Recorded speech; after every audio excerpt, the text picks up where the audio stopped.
But in the interim for that, you know, my wife and I, we really want to be local, focus on family time. And that sometimes means saying no to a high-paced speaking gig where they want me to travel on a plane and I'm not going to be home that night. Right. It means saying no a lot. But what I get to say yes to is far more important. Yeah, I love the analogy. Like a no is a yes to something else, right? And a yes is a no to everything else. Ooh, bars. Shout out bars. Shout out bars. If you could have a superpower, but only for a day, what would you have? I just asked a lot of strangers this question recently. Really? And the thing with the superpowers is there's always a downside that people don't talk about, right? So like flying. I mean, that's like the go-to. Everyone's like, this is gonna be the whole podcast on superpowers because now we're on a rant. Let's do it. So you wanna go flying, but you're not realizing you got bugs in your teeth. How many calories are you burning? Are you flying over the transatlantic? Do you need like a special bodysuit? Also, UV radiation because you're closer to the sun, that ain't good. Then people will be like, oh, I'd love to have teleportation. Where's the problem with teleportation, Christopher? Do you have teleportation jet lag? Like you're gonna be all trying to get caught up to speed. You just traveled halfway around the world. So here, I'll tell you my superpower. I'd like it for more than one day. I would like full control of my nervous system. Because I want to be able to, on a moment's notice, be like, I'm so relaxed. Ooh, that would be cool. And then you're calm through different scenarios. You're calm through different fire. When you need to dial it on, you can dial it on. When you're ready to chill out. Because I think a lot of energy burn is about being stressed and worked up about times that you shouldn't be stressed or worked up. I feel like you already have that, though. I feel like you are not stressed when I see you in situations that would normally. Because I use the right body language. Yeah. Okay, no, but I get worked up. I get tense. I'm very like high, go. So yeah, you never heard? I'm seeing right now, homie. What do you mean? Okay, all right. Mine is. I didn't ask. Oh, but what would be? Yeah. I see. Yeah. Two ways. Yeah. Yours was control of your nervous system. So Christopher, if you could be a pair of shoes, what kind of shoes would you be? Jordans. All right. Yeah, Jordans. Yeah. Okay, no, I'm lying. If I could be a pair of shoes, it's a great question. Thank you. If I could be a pair of shoes, welcome to Stir. I'll be the host. You're the new host. We're switching the sides. I should probably sit over there from time to time, but no, okay. I would be the East Bay strength shoes. Shout out to my old heads who remember the strength shoes from East Bay. You don't know what they are. You're too young to remember the strength shoes. I don't understand half of your analogies. Let's talk about mornings. Are you a morning person? Very much so. You've got to be, right? Yeah, super. Like, how early in the morning are you awake? Oh, like solid 9 a.m. What? Totally messing with you. I'm probably up around 6:30, so it's not crazy, but when I'm up, I'm full speed ahead. Okay. So I refer to myself as an aggressive morning person, which is like, so 7 in the morning, I see a stranger on the sidewalk. Hi, how are you? It's so great to see you. How was your morning? Oh, full steam ahead. Yeah, so people who are not morning people, I've learned to give them till about like 10 in the morning before I interact. So that way I don't eagerly go up to them and then they reciprocate with, and they just grunt and move on. We have a rule. I'm not aggressively a morning person. But I'm a morning person. I wake up with this like overwhelming sense of gratitude. Yeah. Just thankful. Truly, I'm grateful for like another day. Yeah. Right. And so, but like my wife is not a morning person, and that's not to say she's not grateful. She's a very grateful person. But she told me even when we were dating, I ain't no morning person. Like, don't try me in the morning. Like, and I think I thought that was gonna dissipate at some point. Yeah. Like just it wear out. Yeah, like when you're around somebody who wakes up like, hey, good morning. How'd you sleep? You have a good time? Let's get some breakfast. Like, not so much, man. It has not worn off at all. You know? So I wouldn't say I'm an aggressive morning person, but yeah, very much a morning person, like by force. Yeah. You know, if I used to spend a lot of late nights working. Yeah. And then it would just ruin my whole next day. Yeah. So now I'm on the mindset of, the last like 6 or 7 years of if I get to sleep at a good time, I can wake up at, I'm usually like 6 a.m. Right? Yeah. So I'm up at 6, maybe 6:15, and that's kind of me time. Right? I think if my wife was a morning person, it could be like, okay, talk and stuff like that. But since she's not. Now you get to zone in. I get to zone in and have Me time. Do you have me time? Yeah. Well, I think too, the me time, probably that first 30 minutes in the morning. Typically up before the children, before up everybody. I'm in the Word, reading, journaling, praying, things like that. But it's interesting because when you look at people's rhythms, that's one of the things I work with my clients on for time management. Okay. Because based on when you're most optimal, most people go about their day and they don't really think about their brain waves, and they think about mental clarity and when their focus is. Yeah. So I'll map out your day, and there's certain times like the morning, that's when that aggressive morning person, I am zoned in, locked in. Yeah. And so for me, my objective is, after I read, after I pray, I want to get to work as fast as possible with as minimal obstacles as I can, because I have about a 2-hour window of high productivity, high focus. I can research, I can do deep dives, and then I reach a lull, and then later in the afternoon, I find myself meetings I can do really well. Yeah. And the evenings is when I create really well. So part of working with different leaders is identifying what type of work they have on their plate, and then the optimal windows throughout their day that they then chunk that work into those sections. Yeah. How would somebody figure that out? Like, I think what we always don't know what we don't know, right? So, but I think with I know when I'm most productive. I know when I'm least productive, and even least productive in the business day.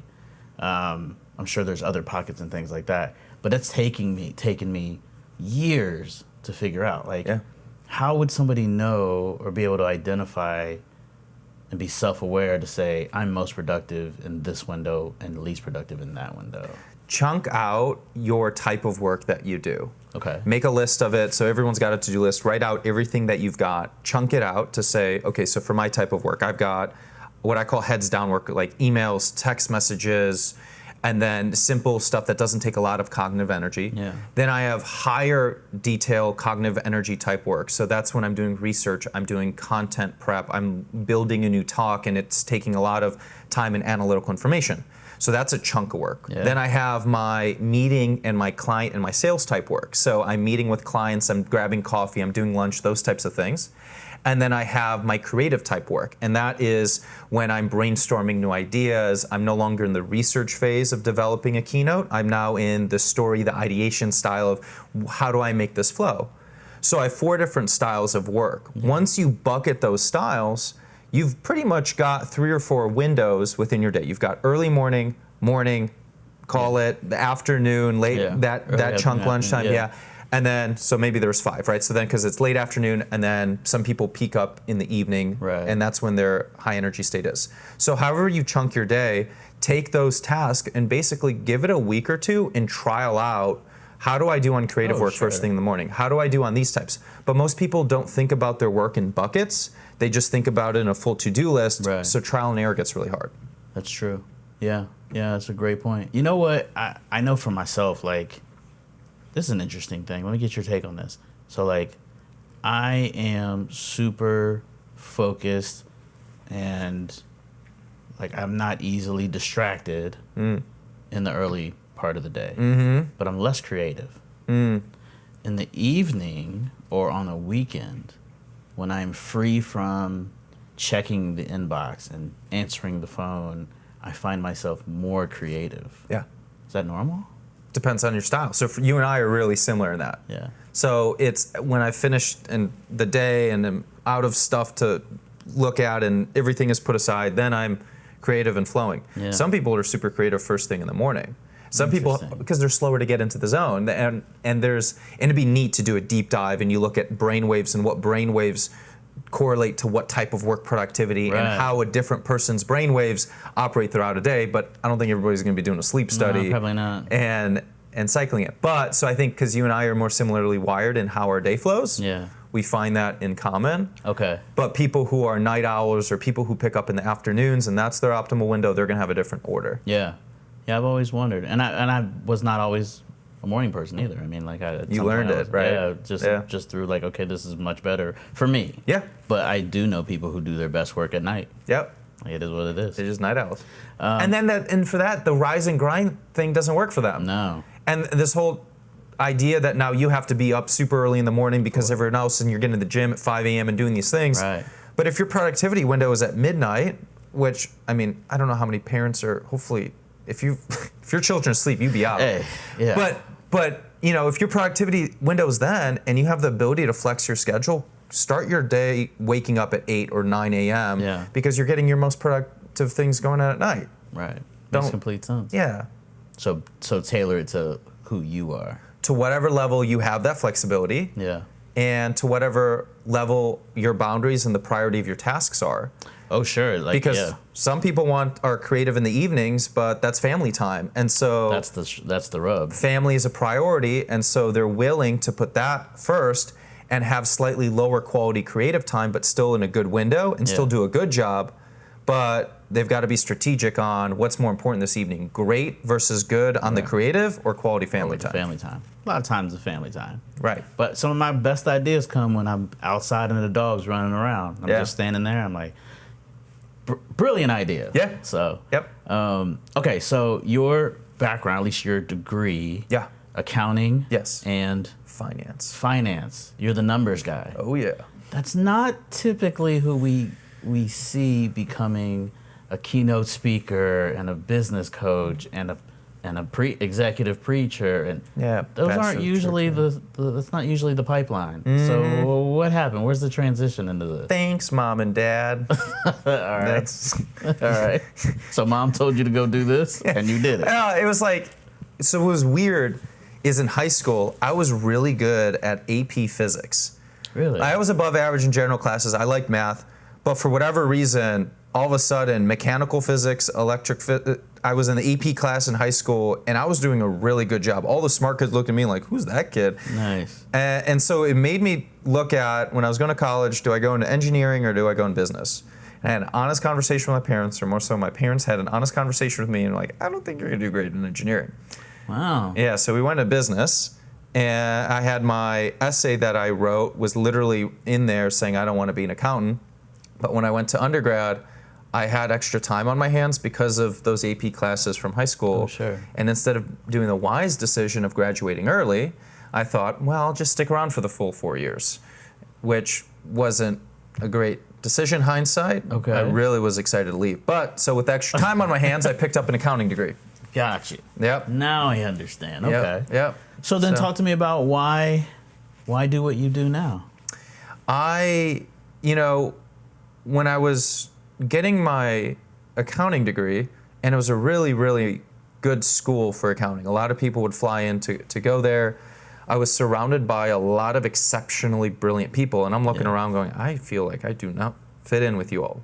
Okay. Something felt different, but it wasn't really until I started making friends from other colleges within the university, different degrees, different styles, and I really got along with some of the entrepreneurial people. Yeah. And we started going and actually traveling to different conferences and listening to different speakers. And there was a speaker that I really admired that really just blew me away at a conference. And I hunted him down during a lunch break. Tony Dom, you probably know him. And so I got to know him and ultimately ended up hiring him as a coach.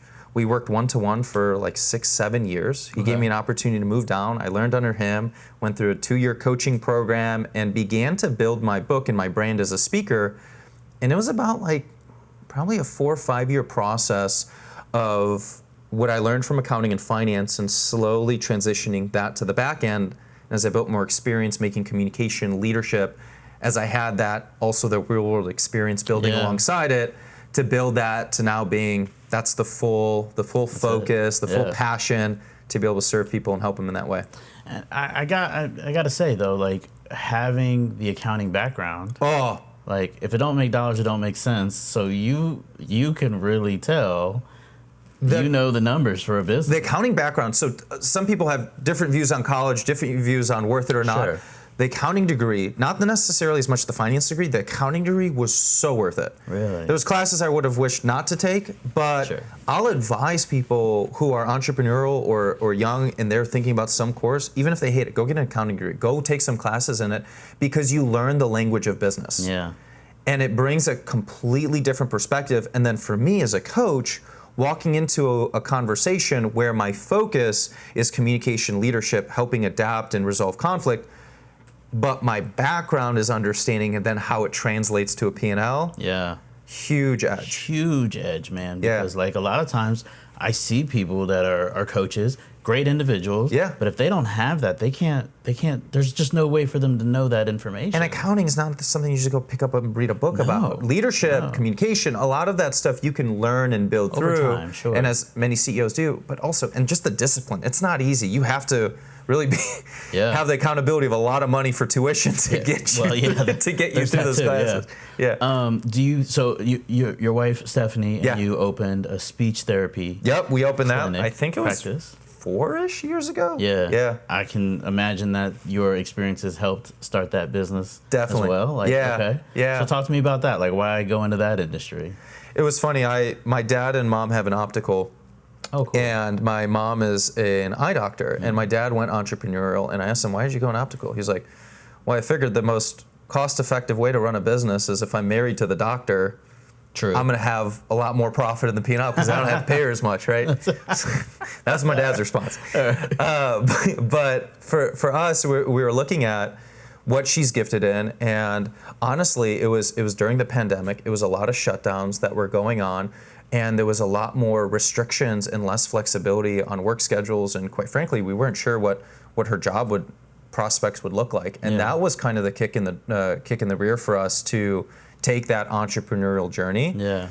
And we built it slow and started gradually with her doing home visits to then getting an office space to then hiring a therapist we started to slowly, gradually build it and learn along the way. I mean, with speech pathology and some of these, I won't bore you with it, but so many nuances with Medicare, and we had different lawyers that we were walking through to make sure we do things properly, just the insurance piece, the HIPAA compliance, it was a lot of stuff. I knew a lot at that time about small business, the marketing, the sales piece.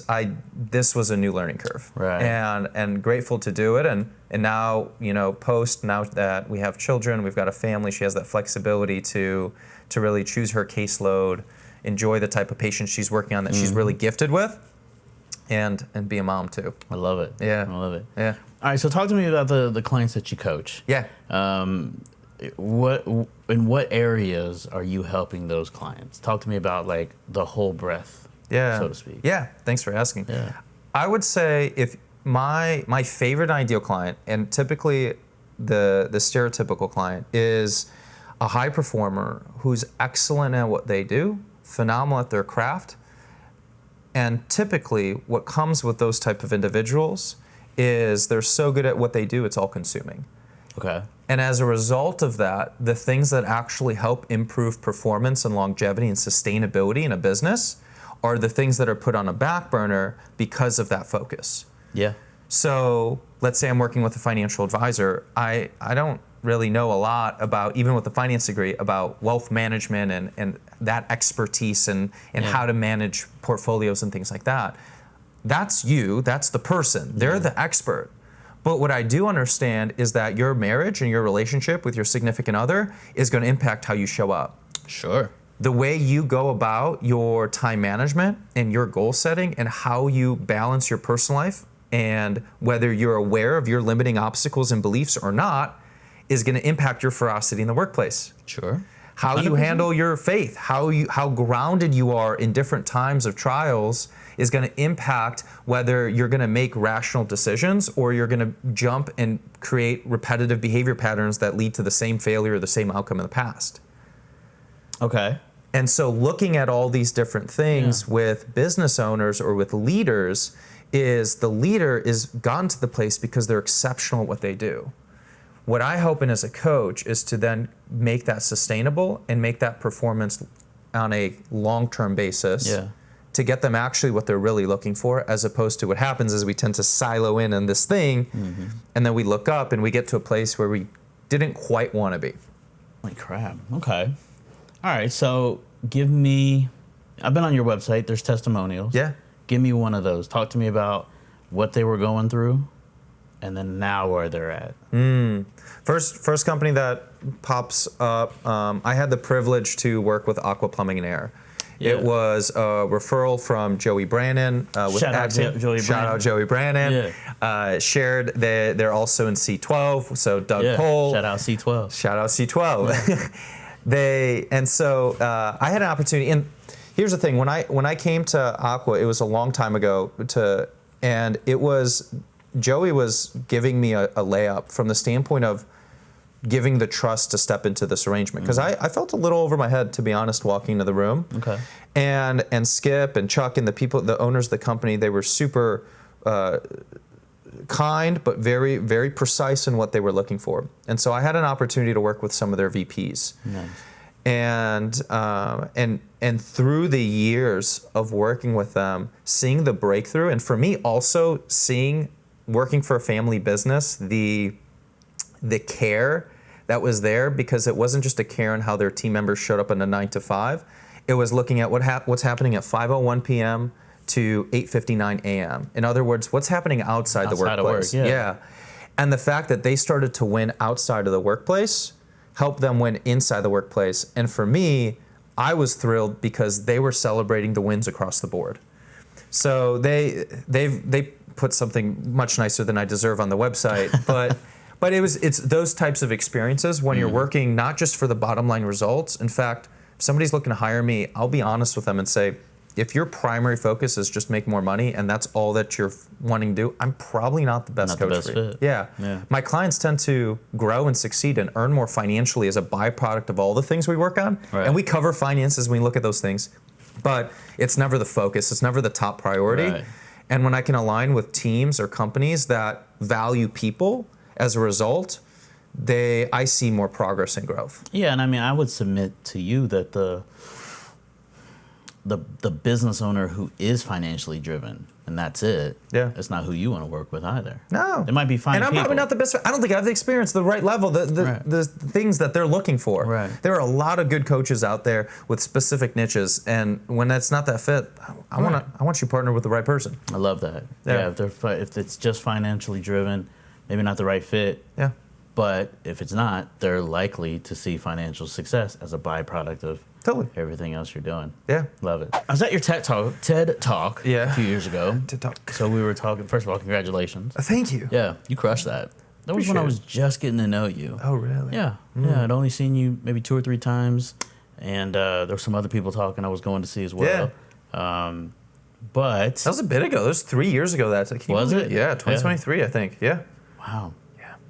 Yeah, it was a long time ago. Yeah. But I remember you talking about like the generational gap in the workplace and how people manage or be managed by people of different generations. Yeah. Talk to me about that. Yeah. So I was working with the team recently.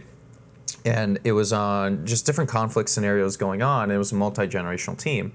And so I said, here are the 8 predominant factors on why conflict happens in the workforce. And if you can address these proactively, you're going to mitigate a lot of unnecessary conflict. And I put them on the screen. Sure. I was like, and so there's personality styles, there's conflicting policies, and generational styles is one of them. I asked them, do you guys want to touch on it? They're like, yes. And then you scan the room and you see the difference, like, oh, okay, I think I understand why. I understand, yeah. The thing when it comes to bridging the generational gap with different types of individuals of ages in a workforce is really seeking to have understanding and awareness. Yeah. Because the problem is, just like with different styles of people, personality styles they're going to look at a situation very differently. Some people are going to gravitate towards thinking how the people are impacted, and others are going to gravitate towards just the tasks that need to be done.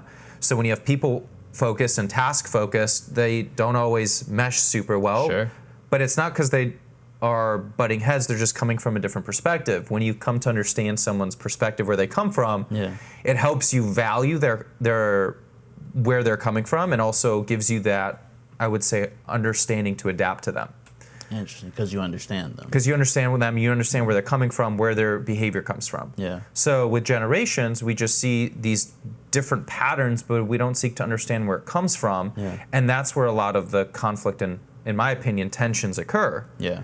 If you look at every generation in the workforce, so that's right now typically baby boomer, Gen X, millennials, and Gen Z. Mm-hmm. Silent generations almost completely out of the workforce. Gen Alpha is not fully in there. Yeah. And if you can look at all of these generations and see what happened to their lives between 5 to 15, as a general. Okay. So their formative years, look at what happened to the economy, look at what happened with wars, look at what happened with just different things. It will give you an understanding of how they formed a worldview. Okay. And then it will give you understanding on the things that they value. And it'll give you an understanding of behavior patterns and how they process things, because based on what occurs during their formative years is how they're going to go view and process the world. Forever. And then you learn new behaviors and it adapts. And every year whenever I have a keynote, I'm updating my research to see if there's any different trends. Yeah. So millennials are more financially pragmatic because of just the age that they're in now. Yeah. But originally, when they're entering a workforce, the behavior is going to be different than when they've been in the workforce for 10, 15 years. But what's fascinating is every year when I go through different research articles and all those things, when you approach it from the first of what happened during their formative years to understand their behavior patterns, to then know what values show up in the workplace, when you approach from the back front, the research doesn't change a ton. Really? It stays pretty consistent. There's some nuances, like Gen Z, which was pre-pandemic. Now, pandemic threw a huge curve. Right. Gen Z was going more isolated, more independent, wanting to have more hybrid work, where post-pandemic, Gen Z flipped and had a desire to go back into the work setting. Really? Mm-hmm. Millennials continue to enjoy the hybrid piece. Yeah. And so you see a desire for hybrid or remote still pretty high in the millennial generation, but with Gen Z, it's not always the case. I would not have guessed that. Yeah. What are you? I'm like at the cusp of Gen Z millennial. I'm an elder millennial. Yeah. I don't know what the cutoff is, but I know that I've been told I'm an elder millennial. Yeah. I think right now it's like 42, 43-ish is but you look at those formative years, and so if 5 to 15. 5 to 15. So if a generation there's nuances, there's different events that happen in people's lives that alter that. But if a generation experienced a ton of war, economic hardship, they're going to have a different perspective, a different resiliency, a different focus. If a generation experienced mostly a thriving, booming economy and a minimal war during their formative years, they're going to approach the workplace with more creativity, more innovation, maybe less perception of, some people go different work ethic, but their focus is on different things because they haven't grown up in an environment where it's, where's that next meal coming from? We're seeing huge financial hardship. Yeah, I'm trying to think of what I experienced from 5 to 15, right? It was, first of all, it was a long time ago for me. Yeah. Second, man, it was like such a blur. Was there a war? Yeah, Desert Storm. Yeah, Desert Storm was going on. Mm-hmm. The first one, the first Gulf War. Yeah. But that's really it. But it's interesting you say that, because the things that I remember most from those ages is like work, not like coming to the office like I do now, but like everybody around me worked. Yeah. Like a ton of hours. Yeah. And then as you're surrounded by Gen Xers, workhorse generation, just crush it. Yeah. And so then I worked. I shoveled snow and I cut grass and earned money. You're right at that cusp. Yeah. And so like when I started the business, I remember having this badge of honor about how I could outwork everybody. And you and I both know that doesn't mean anything. Yeah. But that was how I looked at the world. Yeah. It was outwork. Yeah. Okay. So if you have a team together, one of the best things to do is share stories on what happened. I love getting teams together and tell me about what your first job experience was like. Yeah. How was it applying for the job? I'll ask them, was there a minimum wage? Some of the younger people were like, what do you mean there wasn't a minimum wage? There's people in the workforce right now that didn't have a minimum wage at the beginning. Minimum wage? No, it got instituted. I think it was Gen Xers that experienced the first minimum wage. So you could fact check me, and I might be a little off base, but I'm fairly certain baby boomers, when they enter the workforce, no minimum wage. What was the minimum wage when you got your first job? For me, $7.25. Oh, I'm about to be real old, bruh. What you got? My first I cut grass and stuff like that. My first W-2 job, was at Walgreens. It was $5.25. Okay. It was minimum wage. Okay. It was $5.25. I think it started at $3.25. Yeah. I think that's was the institute. Right. Yeah. $5.25. Homie. So understanding what was HR like? What was HR? Right. So I was just a clerk, man. Right? I just stacked the shelves. If you showed up late, what would happen? I'd ask this question: if first time you showed up late to work, what would happen?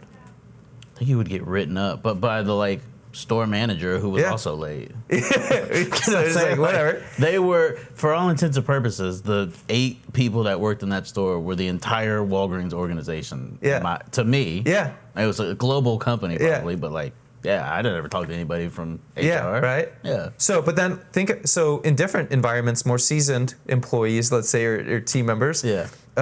They show up late, they're fired. Yeah. Right? Because back then, for their experience, you had plenty of people in line for a job. Yeah, that's true. You're not going to show up, you're not going to do the work, you're not going to bust in the hours and do the long days. Okay, fine. Well, somebody else is waiting for that job. Oh.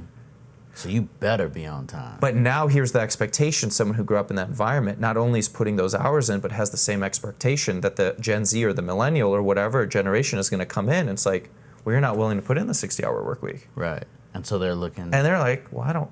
And so now you all automatically, right at default, have tension when you're working with people because of a differing perspective and viewpoint. And that's all it is. Mm-hmm. It's not that they're bad people, they're just different perspectives. Yeah. Man. Okay. Yeah. All right. So you've been in business for a little bit now. Yeah. Right? Yeah. What's success look like? Talk to me about that. Yeah. Success long term. Yeah. So long term, part of why I've contracted your services, shout out Aginto, is for me looking at long term, 10, 15 years, what does the speaker circuit look like? What does it look like getting on different stages, both for ministry purposes and also for training teams and uplifting people and helping leaders lead well? But in the interim for that, my wife and I, we really want to be local, focus on family time. And so success in this season is I get to be a present father. I get to be really present as a husband and doing what I challenge my clients a lot of times to do is do what you do really well, but do it through in alignment with the right priorities.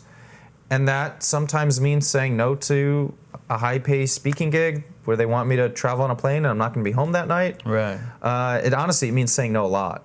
But what I get to say yes to is far more important. Yeah, I love the analogy. Like a no is a yes to something else, right? And a yes is a no to everything else. Ooh, bars. Shout out bars. Shout out bars. All right, man. Last thing. So, also an executive pastor. Yeah.